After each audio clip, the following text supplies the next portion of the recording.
Senhor esteja convosco. Ele está no meio de nós. Proclamação do Evangelho de Jesus Cristo segundo João. Glória a vós, Senhor. No primeiro dia da semana, Maria Madalena foi ao túmulo de Jesus, bem de madrugada, quando ainda estava escuro, e viu que a pedra tinha sido retirada do túmulo. Então ela saiu correndo e foi encontrar com Simão Pedro e o outro discípulo, aquele que Jesus amava, e lhes disse: Tiraram o Senhor do túmulo e não sabemos aonde o colocaram. Saíram então Pedro e o outro discípulo e foram ao túmulo. Os dois corriam juntos, mas o outro discípulo correu mais depressa do que Pedro e chegou primeiro ao túmulo. Olhando para dentro, viu as faixas de linho no chão e não entrou. Chegou também Simão Pedro, que vinha correndo atrás, e entrou no túmulo. Viu as faixas de linho deitadas no chão e o pano que tinha estado sobre a cabeça de Jesus, não posto com as faixas, mas enrolado num lugar à parte. Então entrou também o outro discípulo, que tinha chegado primeiro ao túmulo.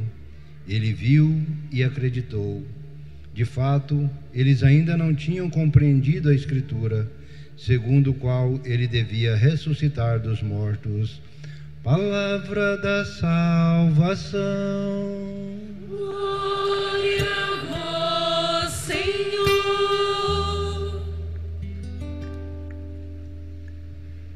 Este é o dia que o Senhor fez para nós. Alegremo-nos e nele exultemos. Caríssimos irmãos e irmãs, por meio do sacrifício de Jesus na cruz, a sua entrega de vida, depois de uma morte tão dolorosa e cruenta, teve como resultado final a glória que o Pai lhe deu. Ele ressuscitou, ele está vivo. E este acontecimento marca a história da humanidade, porque em Cristo se estabelece o dia que não terá mais fim. Por isso cantávamos: este é o dia que o Senhor fez para nós, alegremo-nos e nele exultemos. A razão de nós estarmos aqui hoje, a razão da nossa alegria, da nossa exultação, é porque Jesus ressuscitou, e todo aquele que crê nele, mesmo que morra, viverá, ou seja, participará deste dia que não terá mais fim. E as leituras que acabamos de ouvir, todas elas estão inseridas nesta dinâmica. A primeira leitura, retirada do livro dos Atos dos Apóstolos, nos apresentam a síntese do querigma, de todo o sacrifício amoroso de Jesus, de tudo aquilo que ele sofreu, mas também da glória que o Pai lhe deu, e que a partir de agora se perpetua pelos séculos dos séculos, como rezamos na liturgia, mas também que se perpetua para a vida eterna, e compete à igreja, a esposa de Cristo, anunciar esse querigma, anunciar a paixão, morte e ressurreição de Jesus a toda pessoa, para que crendo nele, possa também experimentar a sua vida. O Evangelho que acabamos de ouvir, retirado de João, capítulo 20, versículos de 1 a 9, nos apresenta um dos relatos da ressurreição. Ao longo dos 4 evangelhos, nos são apresentados vários relatos da ressurreição. Quem participou da vigília pascal ontem à noite ouviu o relato escrito por Marcos. E agora no evangelho de hoje nós vamos ouvir o relato escrito por João. Então, se você tiver o seu livreto da Semana Santa, abra aí no evangelho de hoje, João 20, versículos de 1 a 9. Nós vamos tomar inicialmente os 2 primeiros versículos, 1 e 2, lá no final do livreto. Conseguiram encontrar? Vamos ler juntos o versículo 1 e 2. No primeiro dia da semana, Maria Madalena foi ao túmulo de Jesus bem de madrugada, quando ainda estava escuro, e viu que a pedra tinha sido retirada do túmulo. Então ela saiu correndo e foi encontrar Simão Pedro e o outro discípulo, aquele que Jesus amava, e lhes disse: tiraram o Senhor do túmulo e não sabemos onde o colocaram. A primeira experiência antes de compreensão da Escritura é imaginar o mais trágico. Qual era a visão de Madalena? Jesus já havia sofrido tanto, foi morto de uma maneira tão cruenta, agora o coitado nem pode descansar em paz no seu sepulcro. Retiraram a pedra, o corpo já não está mais lá. Então ela vai ao encontro dos discípulos de Pedro, de João, e dá a notícia: tiraram o Senhor do túmulo e não sabemos onde colocaram. Sem a compreensão da ressurreição, a nossa fé se torna uma fé míope, se torna uma fé muito limitada, e de repente passamos pela mesma experiência de Maria Madalena, de não compreendermos a essência, a totalidade do mistério da paixão, morte e ressurreição de Jesus. Eu lhes dizia na missa de ontem à noite: quem retirou a pedra? O Divino Pai Eterno. E a pedra era muito grande, como ouvíamos no relato, e Ele a retirou porque ressuscitou o seu Filho dos mortos e lhe deu a glória que lhe pertencia desde o princípio dos tempos. A obra da redenção que acontece em Cristo se dá pelo desejo do Pai e pela força do Espírito. A Santíssima Trindade unida neste mistério que hoje celebramos. Depois de contar a Pedro e a João que o sepulcro estava vazio, que a pedra tinha sido retirada, olha o que vai acontecer agora no Evangelho. Saíram então Pedro e o outro discípulo e foram ao túmulo. Os dois corriam juntos, mas o outro discípulo correu mais depressa que Pedro e chegou primeiro ao túmulo. Olhando para dentro, viu as faixas de linho no chão, mas não entrou. Chegou também Simão Pedro, que vinha correndo atrás, e entrou no túmulo. Preste atenção no que o padre vai te explicar agora para você entender o Evangelho.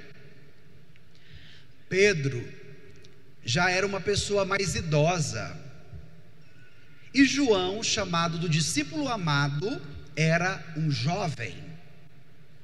Então imaginemos nós numa corrida. Pedro provavelmente já tinha artrose, osteoporose, todas as oses, né? já estava mais idoso, já sentia dor nas pernas, já não tinha a mesma vitalidade. E João estava em plena vitalidade. Numa corrida desta, quem chegou primeiro? João, porque tinha mais habilidade, estava mais novo. Mas de acordo com o Evangelho, quem entra por primeiro no túmulo vazio? Pedro ou João? Pedro. Aqui reside um significado teológico. No grupo dos 12, Pedro foi chamado para se tornar o ponto de unidade.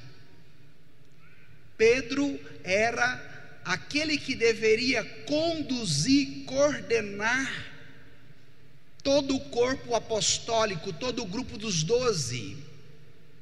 E não foi à toa que Jesus, quando lhe chamou, disse: Pedro, tu és pedra, e sobre esta pedra edificarei a minha igreja.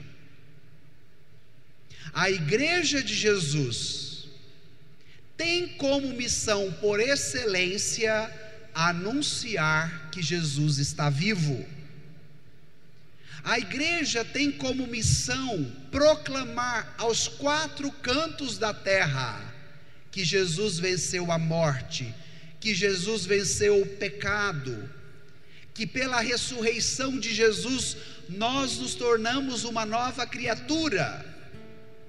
E por isso Pedro entra primeiro, porque ele representa a igreja nascente em Jesus, que pelo mistério da sua Páscoa possibilita a cada pessoa humana a vida nova, possibilita a cada pessoa nova ter acesso à casa do Pai, possibilita a cada pessoa participar deste dia que não terá mais fim. Este é o dia que o Senhor fez para nós, alegremo-nos e nele exaltemos. Esse dia é para quem? Para nós. Esta ressurreição, esta graça, esta vida é para quem? Para mim, é para você. Por isso, irmão e irmã, mesmo em meio às dificuldades da vida, não seja uma pessoa com cara de cemitério. Não viva a sua história com cara de sexta-feira da paixão o ano inteiro. Mas mesmo em meio aos desafios e dificuldades da vida, viva como ressuscitado em Cristo. Se permita ser iluminado pela luz que não terá fim. Esta é a graça da Páscoa para a sua história, para a sua família, para o seu trabalho, para os seus sonhos, para a vida da nossa comunidade. Este é o dia que o Senhor fez para nós, alegremo-nos e nele exultemos. Mas agora eu gostaria de tomar o final do Evangelho com vocês. Tome aí os versículos 8 e 9, lá no final do texto. Vamos ler juntos? Então entrou também o outro discípulo que tinha chegado primeiro ao túmulo. Ele viu e acreditou. De fato, eles ainda não tinham compreendido a Escritura, segundo a qual ele devia ressuscitar dos mortos. Esse evangelho é belíssimo. Compreendemos porque Pedro entrou primeiro. É a cabeça da igreja que vai à frente, Pedro. Mas João tem uma participação muito importante, além da participação de Pedro. O que é que nós lemos agora no final do versículo 8? Ele viu e acreditou. Vamos repetir essa frase? Ele viu e acreditou. João simboliza a experiência do cristão que se permite correr ao encontro de Cristo. João e Pedro correram até o túmulo vazio. Na sua correria do dia, no acúmulo de atividades que você tem, e que às vezes a sensação é essa: a vida está muito corrida, o tempo está passando muito depressa, a semana mal começou, quando a gente olha, já chegou o final de semana. A sensação que nós temos ultimamente é qual? Correria. Agora eu te pergunto, diante do Evangelho, você, a exemplo de Pedro e de João, tem corrido ao encontro de Cristo? Você tem corrido para experimentá-lo, para vê-lo, para acreditar nele? Ou a sua correria é somente para as coisas daqui e de agora? Faça da festa da Páscoa de 2024 a festa que vai despertar no seu coração o desejo de correr ao encontro de Jesus ressuscitado que te espera. Mas ele não pode correr no seu lugar. Ele já fez a parte dele e fez por completa. Se entregou no alto da cruz, morreu pelos nossos pecados e ressuscitou ao terceiro dia. E hoje é luz que não terá fim, hoje é vida que não terá fim. Eu tenho corrido ao encontro de Jesus. Eu tenho corrido para experimentar a sua vida, a sua luz e a sua ressurreição em mim. Padre, se eu desejo fazer esta experiência, o que eu preciso fazer de maneira concreta? O que seria, traduzido em miúdos, esse meu correr ao encontro do ressuscitado, para experimentar o que hoje Ele quer me dar? Aí quem vai te responder vai ser a própria palavra, através da segunda leitura, e não o padre.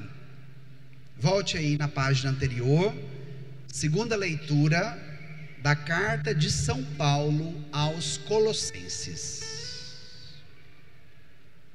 Encontraram? Vamos ler juntos os versículos 1 e 2 da segunda leitura? Olha o que está escrito, preste atenção. Se você de repente não tem o livreto, abra os ouvidos e escute a leitura proclamada. Vamos juntos? Irmãos, se ressuscitastes com Cristo, esforçai-vos por alcançar as coisas do alto, onde está Cristo sentado à direita de Deus. Aspirai às coisas celestes e não às coisas terrestres. Gente, que maravilha a Escritura, porque ela nos dá o caminho. Então, para que eu possa correr ao encontro de Cristo e viver o que Ele hoje quer me dar, irmãos, se ressuscitastes com Cristo, primeira atitude: esforçai-vos por alcançar as coisas do alto. Qual tem sido o seu esforço? Porque de repente nós nos esforçamos muito fazendo uma dieta, fazendo um regime. esforçamos muito num exercício físico, esforçamos muito no nosso trabalho, esforçamos muito num projeto, num sonho que desejamos realizar.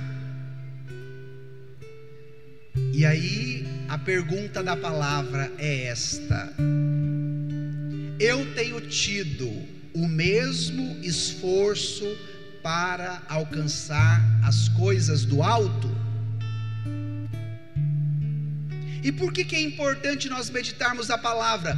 Porque nós não queremos esforço na fé. Nós queremos um Deus mágico. Nós queremos um Deus curandeiro, um Deus que tem varinha de condão e que faz pirim-pim-pim e que a coisa aconteça. Quais são as igrejas e os movimentos que hoje mais arrebanham as pessoas? Aqueles que apresentam um Deus mágico, um Deus que não te pede esforço, que você vai lá, oferece para Ele uma oferta, oferece para Ele uma promessa, e logo logo Ele já resolve o que você está pedindo.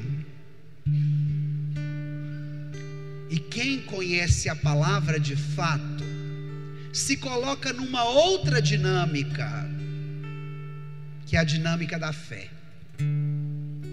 E para que eu experimente a vida nova que Jesus hoje me dá, é preciso fazer a minha parte,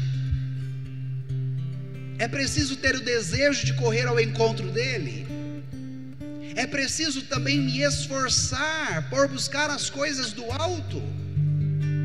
E agora vem a boa notícia para você: a partir do momento que você tomar como dinâmica de vida o que hoje a palavra está te dizendo, ao esforçar por buscar as coisas do alto, as coisas do alto qualificará o seu esforço na labuta diária daqui, da vida, do cotidiano, do trabalho, dos afazeres de cada dia. Por que é importante você acessar essa realidade de fé? Porque um outro desafio do nosso tempo se chama esgotamento. As pessoas andam cansadas, andam desanimadas, andam sem fluxo de vida. E agora tem um novo conceito, esta semana eu estava lendo, que se chama normose. Não sei se vocês já ouviram falar desta palavra. O que é a normose? É uma normalidade muito paralisada, sem perspectiva de esperança, de fluxo vital, de alegria, de sonhos e de projetos que alimentam o nosso coração.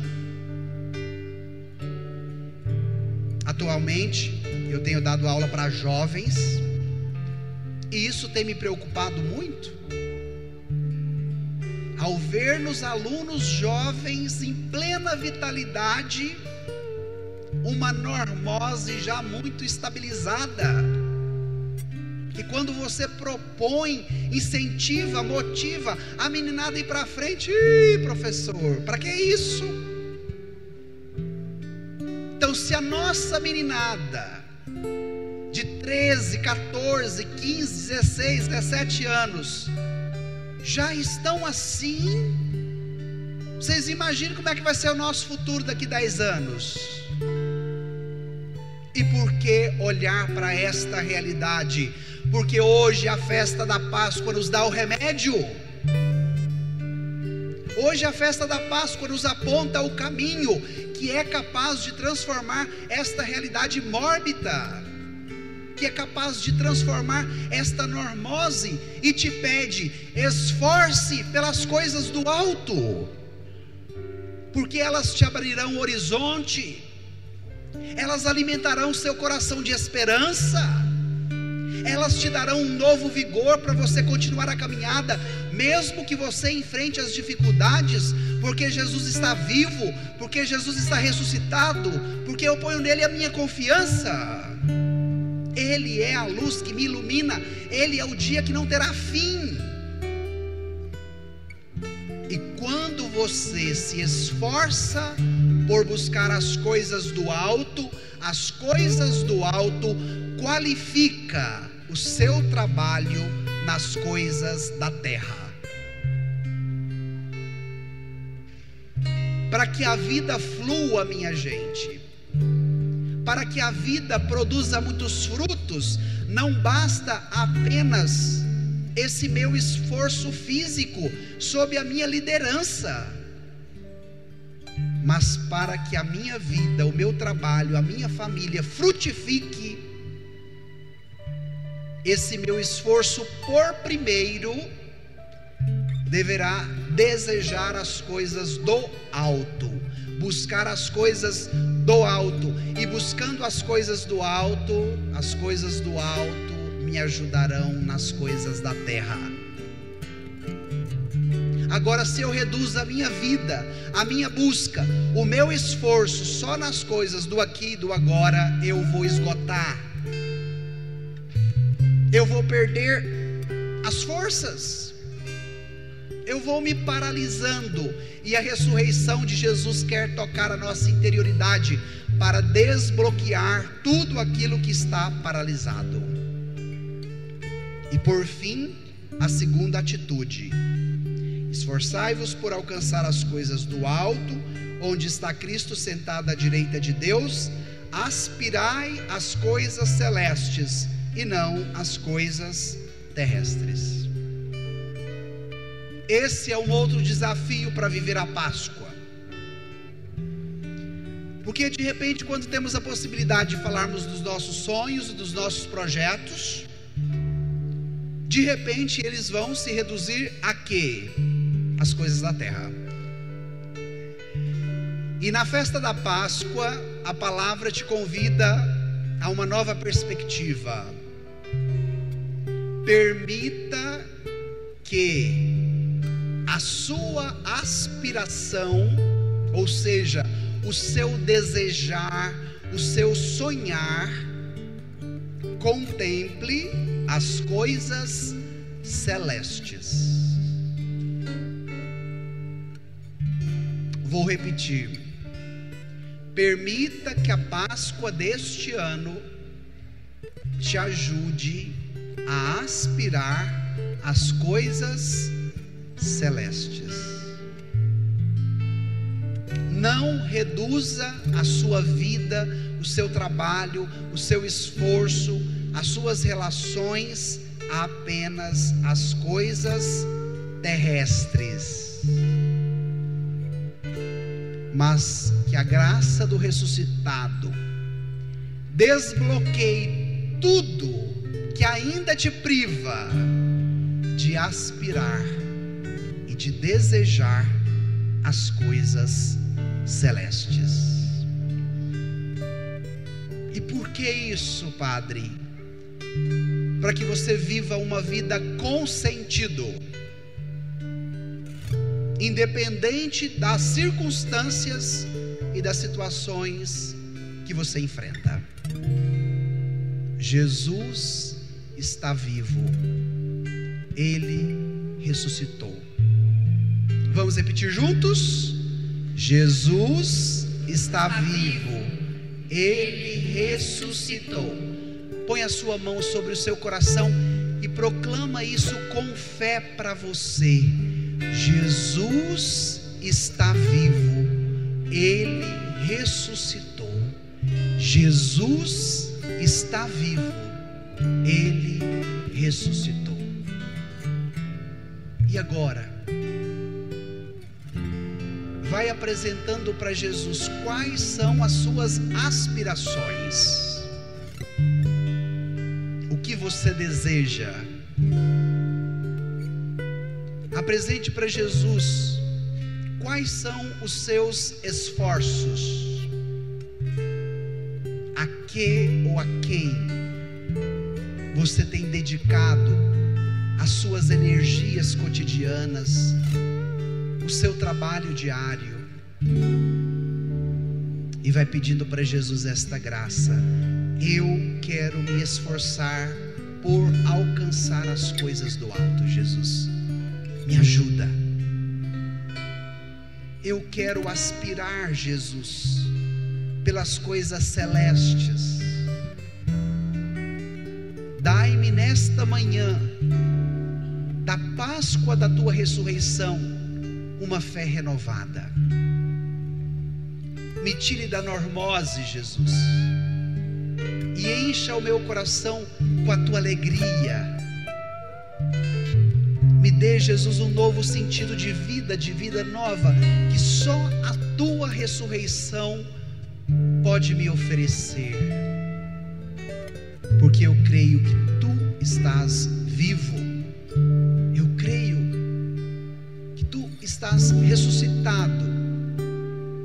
E hoje eu quero sair desta igreja com o meu coração ressuscitado, Jesus.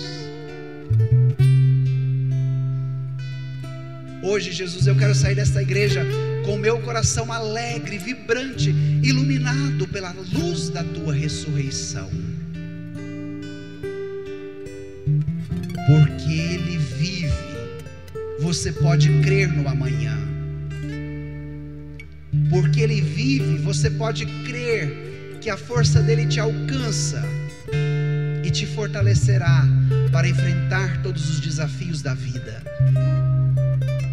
Porque Ele vive, você também experimentará uma vida nova, vida de luz e de ressurreição. Porque Ele vive, eu posso crer no amanhã.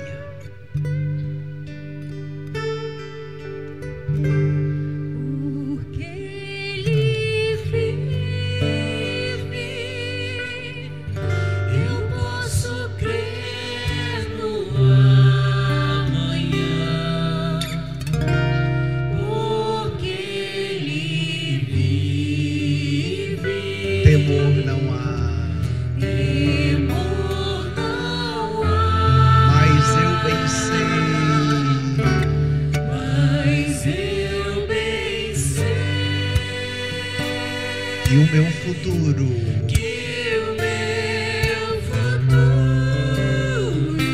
está nas mãos, do meu Jesus, que vive está. Mais uma vez pedindo com fé, igreja, porque Ele vive. Peça a vida do ressuscitado para a sua vida.